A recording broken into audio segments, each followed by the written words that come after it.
welcome to the Sports Desk. I'm Kendra Kennedy with some good and bad news in Temple sports. First for the bad news. The Owls softball team has a 3-5 Atlantic 10 record with a 5-21 overall mark. Inconsistency at the plate and an inexperienced roster of 10 freshmen contribute to the ladies' rocky start. However, with recent conference wins over Fordham and George Washington, the Owls hope to turn their season around. On the other hand, the Owls baseball team is on a hot streak. With an 8-1 A-10 record, the Owls are posting their best conference start in 25 years. Senior captains Carmen Del Mastro and Sean Barksdale are coming in big for the Owls.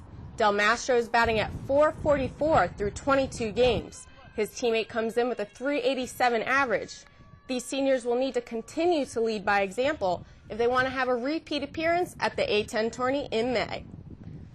And the women's lacrosse team is also looking to turn things around. After closing the 08 season with a 13-7 record, Coach Bonnie Rosen and her team are attempting to rebuild with a young squad.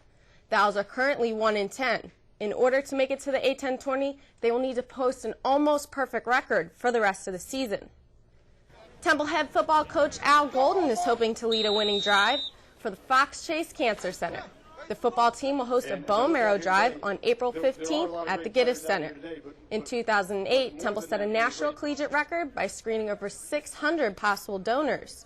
The team is currently in the middle of the spring practice season. It will end on April 18th with the annual Cherry and White Day scrimmage. Now for a look at one of Temple's most successful teams. Updates Jordan Azigian recaps the fencing season's 08-09 season. There are no balls or baskets or sticks. Instead, one group of female athletes at Temple is perfecting a different skill. I mean, there aren't too many other sports where you can just, like, you know, kill people. You have to be quick on your feet, and quick thinking, and it's violent. It takes someone who really is self-motivated. It takes someone who really can think quick on their feet. Inside McGonigal Hall is Temple's most successful team. The women's fencing team is ranked 8th in the country. Well, we want to be a little bit higher. Not a bad goal, but one reason for their success lies with the team's 3 senior captains, Caitlin Uckert, Sabrina Shapiro, and Christine Jones, who all went undefeated in their final match of the season. These girls are 3 reasons why the Owls recently captured their 13th consecutive win at the NIFWA Championship. It was a really great sense of relief to kind of be done and feel like, okay, that's the end of my season, but I'm happy with how I did.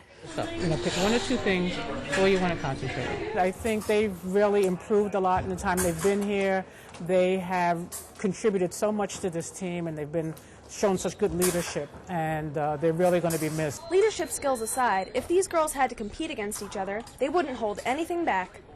I don't know, it'd be a toss-up, it'd be difficult. I have no idea. It'd be really bloody and difficult. I know that it would be very close and brutal. On any given day, any one of us could win. After their practice, the girls head off to the weight room.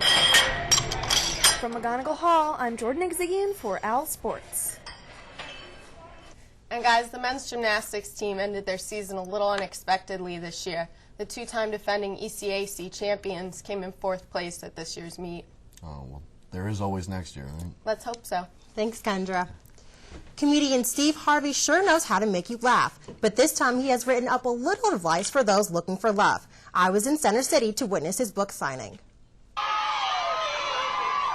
Fans went crazy as renowned comedian, radio talk show host, and now author Steve Harvey stepped through the doors of Borders Bookstore in Center City. WDAS Radio brought Harvey to Philly to sign his new book, Act Like a Lady, Think Like a Man. The New York Times bestseller gives women tips on how to sustain a relationship and figure out what makes men tick.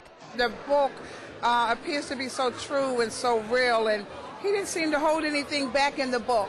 Harvey covers issues such as how to spot a mama's boy, the 90-day rule, and the 5 questions every woman should ask a man. With topics like these, the book's fan base is mostly women. Men say Harvey has done the unthinkable. Well, it's mostly talking about us men like that. I feel kind of low, or distant on men out like that. The book not only allows women to get inside a man's head, but gives them advice on how to evaluate themselves. it really was great to hear all the people, how men really think and how they view women sometimes, women who don't have low self-esteem and don't have standards or set standards in their life. People met Harvey with more than just their books. Some had gifts, others drawings, and one woman just had to show her love. But after a long day of signing, Harvey just couldn't resist doing what he does best, telling jokes. And click and paint. Here we go. Finally, we can know what's going on in a man's head. I'm not so sure if that's a good thing or a bad thing. Stay tuned. Entertainment news is next. The Temple Update Music Trivia Question of the Week. I'm Dana Sparrow. This week's question is, who is the only artist to be inducted into the Rock and Roll Hall of Fame 3 times? Is it A, Paul McCartney, B, Eric Clapton, or C, Steve Winwood? I'll be back with the answer in 60 seconds.